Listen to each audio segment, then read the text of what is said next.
Ah,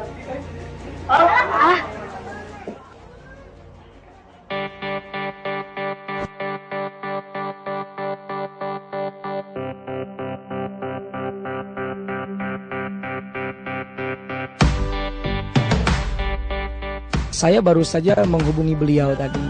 Yang pertama saya bilang, ya saya ikut kaget dengan apa yang terjadi, saya ikut prihatin dengan apa yang menimpa beliau, dan saya sempat ngobrol untuk menanyakan apa sih sebetulnya.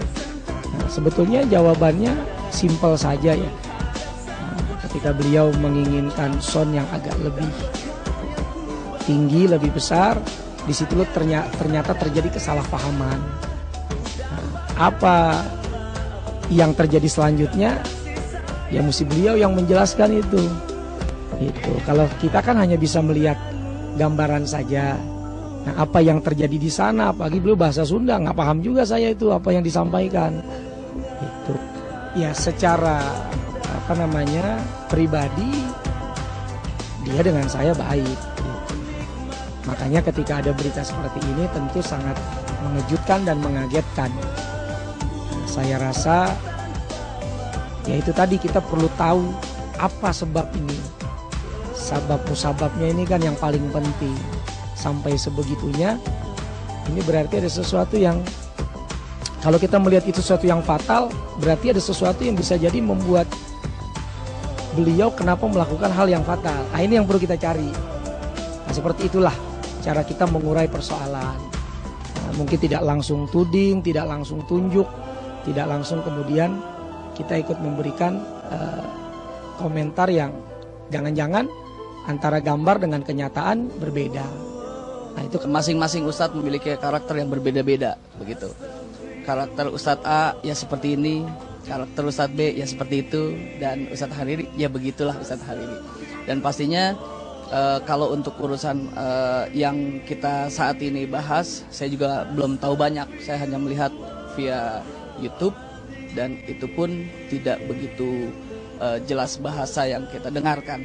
Jadi ya saya juga ya prihatin banget dengan kejadian ini.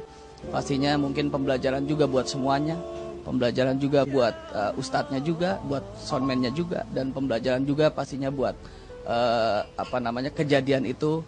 Dan pastinya mudah-mudahan dengan jawaban nanti dari narasumber yang yang narasumbernya langsung, insya Allah bisa lebih jelas lagi. Karena kalau kita ngeraba-raba pastinya takut salah, karena kita juga nggak ada di situ.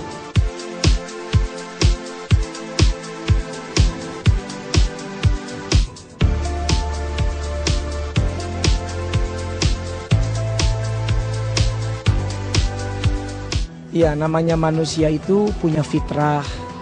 Ada fitrah emosi, marah, senang, suka, duka. Ada saatnya emosi, marah. Ada saatnya diuji, nangis. Maka kita harus coba mencari ada apa di balik ini, sehingga kok beliau sampai seperti itu gitu kan. Nah, coba dicari benangnya ini, nyambungnya kemana ini, sabab musababnya. Mungkin kita akan lebih bijak nanti menilainya. Saya pikir meminta maaf itu tidak membuat orang rendah, dan memaafkan tidak membuat orang kehormatannya jatuh. Karena memang ini ajaran agama kita, saling maaf memaafkan. Dua-duanya saling meminta maaf itu jauh lebih bijak. Nah, beliau minta maaf, soundman minta maaf. Beliau memaafkan, soundman memaafkan. Oh, itu sangat bijak sekali. Jadi sama-sama meminta maaf dan memaafkan. Clear sudah. Itu sebetulnya kan urusan internal mereka itu. Mudah-mudahan sih clear sudah gitu ya. Kalau mau saling meminta maaf dan memaafkan.